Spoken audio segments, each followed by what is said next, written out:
Hey guys, it's Super Smash Guy here, and I'm back today with another custom LEGO minifigure showcase video, and in this one I'm going to be showcasing my 3 custom LEGO minifigures of Leatherface, all 3 variations from Mortal Kombat X. I decided to make these 3 because, as I said in a previous video, that I am a huge fan of the fact that Leatherface is in Mortal Kombat now. I love his gameplay, I love his moves, everything I love about him. So I decided to celebrate that he's in Mortal Kombat, even though it's a bit late now, that I would make all 3 figures, all 3 variations in Lego form. So, as you can see here, I have Pretty Lady, Killer, and Butcher. Over here, there we go. Alright, let me move this. Okay, so, as you can see, all of them have accessories, which I will go over, and I'm going to be going over all 3 figures in order, all of their details and everything, and their accessories and everything. So I'll be going over all of that in detail in this showcase video. So last showcase I did was the Mortal Kombat X Combat Pack 2 showcase for those figures. So that one was pretty successful in the views and everything and the likes. Over 300 views and 17 likes. So yeah, I hope this one does just as well, or maybe even better than the last one. But yeah, so I can tell you that you guys like these showcases apparently. So I decided I'd do another one. So yeah, with all that said, guys, let's get started. Alright, so we're going to start off with my favorite, and sorry that the camera shook right there, but yeah, so we're going to be starting off with my favorite variation of all the Leatherfaces, the Killer variation. So yeah, this is, the costume is based off of his appearance in the very first Texas Chainsaw Massacre movie, which is my personal favorite of all of them. So yeah, so I really like the way this figure came out, the detail and everything. As mentioned in a previous video, a little mishap happened at night because I accidentally knocked my lamp over in my sleep, and Leatherface was for some reason on the lamp at the time, like on the base of it, and it kind of landed on him, and he was just completely destroyed. So I knew I had to remake him, and he apparently, this is one of those situations where he's back and better than before. So yeah, I really like the way this figure came out. Personally, it's my favorite of all 3 of them. So yeah, by the way, there's a little poll if you guys want me to. If you guys want to, not me, but if you guys are interested, there's a poll in the little eye thingy that should like be over here somewhere, or like over here somewhere around there. I don't know, but yeah, it should be over there somewhere. Which is your favorite of the 3 Leatherface figures, and which is your favorite variation of the 3. So there's going to be 2 separate polls. So go ahead and answer those if you want, because I'm interested to see what you guys have to say about it. But anyway, now let's get to reviewing the figure actually. So, for the head, it's the same exact sculpt and everything. A couple parts broke off, like the chin and the nose. I just resculpted them, which it barely looks any different. But yeah, anyway, so I gave it a little bit of a repaint, darker yellow, and a little bit like the little lines and everything is a little bit more of a brown than a black. It's still like a dark brown, but the same hairpiece and everything, same sculpt. I just simply repainted it. But yeah, so there's Leatherface's head, and still, like I said, it's still the same Thor head as before. Same head. I found the head on the ground and just picked it up and finished it up. So yeah, and the torso is my personal favorite part of the Leatherface figure, because I'm really happy that the plaid came out looking as good as it does. So yeah, I used the sub worker guy from the deli shop that I have. I had to use his torso because, you know, it was the closest color I had without having to paint one. But I just took a dark green and painted on all the plaid stripes on there, and ended off the sleeves. Where's my point? I haven't been pointing at anything. Alright, sorry that the camera's shaking. It's kind of balanced on something as of right now. I'm going to see if I can fix that next for the next figure. But yeah, so anyway, as you can see here, I have the cutoff of the sleeve to where you can see like his arm and everything. And then the apron is paper from school, an old workbook page that I finished up. That was actually, it's like spot on to the color, so I just cut it up and then glued it on. And then the tie is also paper. I painted it black and then painted on the little cloud design. I'm not sure what that is, but it's like the little design that he has on almost all of his ties. So I decided to paint it on the tie, and then I just glued them both together and then glued it onto the torso. I made it a little dirty with some like black water, and then painted on all the little blood splatters at the bottom. And then the legs, I don't know if you can really tell from here, but he's got his shoes and everything there. So I painted him on there. You can't really see him, There you go. You can kind of see him like right here at the bottom, kind of. But yeah, so now the back of the torso had the continuation of the apron, which I'm glad it did because I didn't have to paint it on myself. But yeah, so there's Leatherface, and now of course because this is the killer variation, um, of course he's gonna have to have his chainsaw, and the chainsaw is custom built. I don't know if anybody else has used this build before. I kind of came up with it, but I don't know if anybody else has used it. I don't think so, but if anybody else wants to use it, go ahead. If you want to credit me, go ahead. I don't really care. It's just a build. It's not even that great, but it works. So basically what I did is I took one of those T-connector pieces, and you can tell right here, I cut off the third one, or the one that goes down the side, and I cut down the tiny one. Oops, bumped the camera again. These showcases are never perfect, guys. I'll get there eventually to where I can edit everything out like that. But yeah. So anyway, I cut off one of the little T's there and stuck it into the back of this camera piece. From the Star Wars tank set that Jango Fett in it. That's where I got it from, because that set got destroyed a long time ago. But yeah, and then I took this gray piece at the top so then he can hold it and everything. And then for the actual like blade of the saw, it is a 1x3 light gray piece that I've modified like with cuts down the sides that you can kind of see there, and then I cut it down right here so it's kind of circular, not really, and then I just put it vertically, and then I just glued it, hot glued it to the piece, and it actually looks really cool when you have him hold it. So if I can get him to hold it, there we go. All right. So yeah, the top part moves a little bit, so then he can hold it in different poses. But yeah, so that's the killer variation. Here's one last 360 look at it, and yeah, so that's the killer variation of Leatherface. Alright, so I think I fixed the shaky camera situation, so hopefully that won't be a problem anymore. Alright, so now we got my probably my second favorite of the variations. We have Butcher, which is the costume is based off of his appearance in the 2003 remake of the Texas Chainsaw Massacre, because you know I know my trivia like that.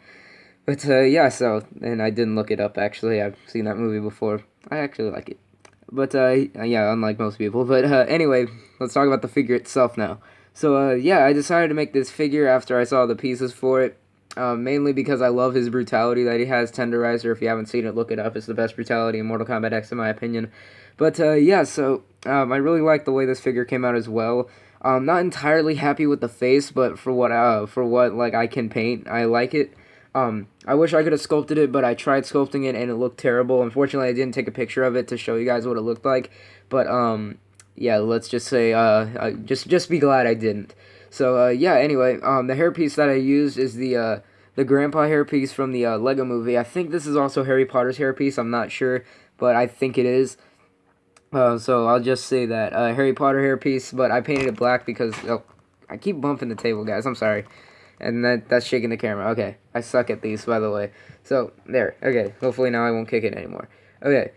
Anyway, where was I? Oh yeah. Okay. So this was originally light gray, but I painted it black because it wasn't black, and his hair is black. So yeah, and then unlike the last figure, which was the killer variation, the mask is painted instead of sculpted because, like I said, it looked terrible when it was sculpted. But I think painting it ended up looking a lot better. So yeah, I painted on the actual mask itself as the brown, and then down here you can see where I painted on his normal skin tone. So yeah, I think that looks pretty good for what it is, and it's got all the stitches and everything on it, to where he sewed it onto his face, and then you can see right here, which is accurate, where he has the one stitch going this way next to his eye, and then the one below his eye. And then he's got, I painted on the mouth and everything and his, like, messed up teeth. So, I think that was some nice detail right there. And then I painted on, using a darker brown, these lines that run through, like, the little wrinkles in the skin and everything, because his mask is someone else's skin. It's not his, but it has all these wrinkles in it, so I thought that was just, some extra detail I could add on. And then, now moving down to the torso, just like the last Leatherface, this is paper, the same paper that I used, for the last Leatherface. It has a different pattern at the bottom because instead of like the other one, let me get the chainsaw out of his hand. But unlike this one where I forgot to talk about it though, what I did was I like I made a little cut there and then I just tore it, and it actually came out really accurate to the last one. But this one I actually ended up cutting it because I made this one before the last one, but luckily it makes this one just a little bit more unique. But it also has all the blood splatters and everything just like the last one, and the black water on it to make it a little dirtier. So yeah, I like the way it came out. And you can't really tell because of the side of the torso that I used. This was my bad, but I painted the plaid on there, but you can't really see it. Like on this one in the back, you can kind of see it. Like if I put it at an angle, you can see all the lines running through, but not really. And then he also has the continuation of the apron on the back, and then he's got his sleeves, and then these little wrist things. I'm not sure what these are, but he wears them, so I just painted them on there because why not? And it makes the figure look a lot more accurate. And then like the last one as well, he has shoes because why not? He wears them, so I might as well paint them on. And then of course couldn't not give him the hammer because this is the butcher variation, and most of his chainsaw attacks are replaced with hammer attacks. So yeah, like I said, I love the tenderizer brutality, and that's the main reason I made this figure, was just to have the butcher one. But then I realized because I had the butcher, I might as well make the third variation of Leatherface, which is Pretty Lady, which I will get to in just a second. But yeah, so here's one last 360 look at the butcher variation. Here, I'll show it one more time because I'm nice. And yeah, so that's the butcher variation. And to finish the showcase, we have my third favorite. It's not bad, but I don't really like the variation as much, but I do like the way the figure came out. I have the Pretty Lady costume, and he's like bent backwards. Why is he bent backwards? Okay, there we go. So yeah, so here's Pretty Lady, and this figure was I painted his face so many times. Like his body, I was happy with. I just repainted the tie, but I was never actually happy with the face. And then I actually painted it one more time when I got home today. And I gotta say, this is probably the best one. So yeah, so let's start off with the hairpiece. The hairpiece. Actually, you know what? Let's just start off with the accessory so I can get it out of the way. The accessory is the hook and sinker. Oh, hold up, the stand broke. Okay, all right. So this is the hook and sinker hook. That just kind of drops out of the sky. I don't know where it comes from, but it just kind of fell out of the sky during that fatality, and it's gonna hit the side. So I better get rid of this thing pretty quickly. But yeah, it just kind of falls out of the sky, and it has this chain on it. So I took a grapple hook piece and cut off the two on the sides, and then I took one of these little bread tie things and tied it through the little hole that's in the grapple hook, and then called it good. So yeah, I used that for the hook and sinker recreation picture on my Instagram and Flickr, so go check that out if you guys want to see that. It's on my Instagram and Flickr, like I said. But there we go. Thankfully, this thing is out of the way now, so there. All right, get out of here. Get out of here. Let me move these guys. Okay. They're sitting here, right here, so anyway, now on to the actual figure itself. So the hairpiece is sculpted and painted black, which I think looks pretty accurate to the it doesn't stick out as far, and it's not as big as his actual hair, but I think it works.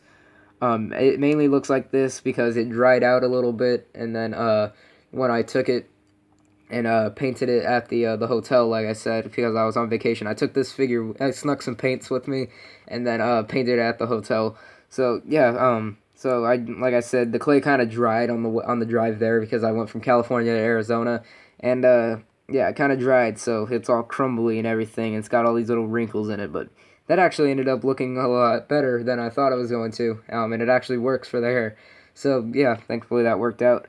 So now, just like Butcher, his mask is painted on, sorry, and it's painted white, and then it's got all the little details and makeup on it, which is not pretty at all, but, he's also got the messed up teeth right here, as you can see, and then he's got all the stitches, the one going across, the little V-stitch that goes above, his his right eye. He's got the pink makeup and everything. He's got the black with the blue eyeshadow, I think that is called. He's got this really messed up lipstick right there, which is accurate as well. I didn't just randomly paint that on. And then he's got the two stitches that go right by his ears, which is also accurate. And then he's got the one stitch, I think I already mentioned it, but if I didn't, he's got the long stitch going across the top of his forehead. So yeah, that's the Pretty Lady head, and then also like Butcher, he's got the his regular skin tone going across the back and on the neck and everything. So now moving down to the torso, you can't really tell, but the jacket right here is actually paper, but you can't really tell. And then in the game, it's supposedly dark blue, even though it looks kind of grayish. But in the movies, it's black, so I painted it black, or at least it looks black. But anyway, I painted it on, and then had the tie painted on. I wanted to make the tie paper, but I couldn't cut it out in the correct shape. Plus, it already looked good enough, so yeah, there's the tie and everything, and then it's also got that same pattern that the killer variation had, just in pink instead of blue. And then the sleeves cut off right here, and then you can see his wrists and everything. And then, as mentioned in the combat cast, if I move this over a little bit just to give you guys a better look at it, he doesn't wear socks with his shoes. He's barefoot, and then he's wearing shoes, but he doesn't have socks on, so I decided to paint that on there just as like a little bit of a joke. But it actually is true that he doesn't wear shoes in the movie or the game. So yeah, anyway, so yeah, here's one last 360 look at the figure. That one went by fast, so I'll show this one a little bit slower. But yeah, so that's the Pretty Lady variation. Not really my favorite variation, but I still like it. Really glad that the Pretty Lady was represented in Mortal Kombat X. So yeah, that's all 3 figures, so let's go ahead and wrap this up. Alright guys, so that pretty much wraps things up for this LEGO minifigure showcase. So tell me what you guys think about the figures down in the comments below. Which one's your favorite, and don't forget to answer the little polls or whatever that's over here somewhere. Like, it's probably like right here, I'm gonna guess, somewhere around there, I don't know. But yeah guys, so thank you guys for watching, hope you enjoyed. Super Smash guys, signing out.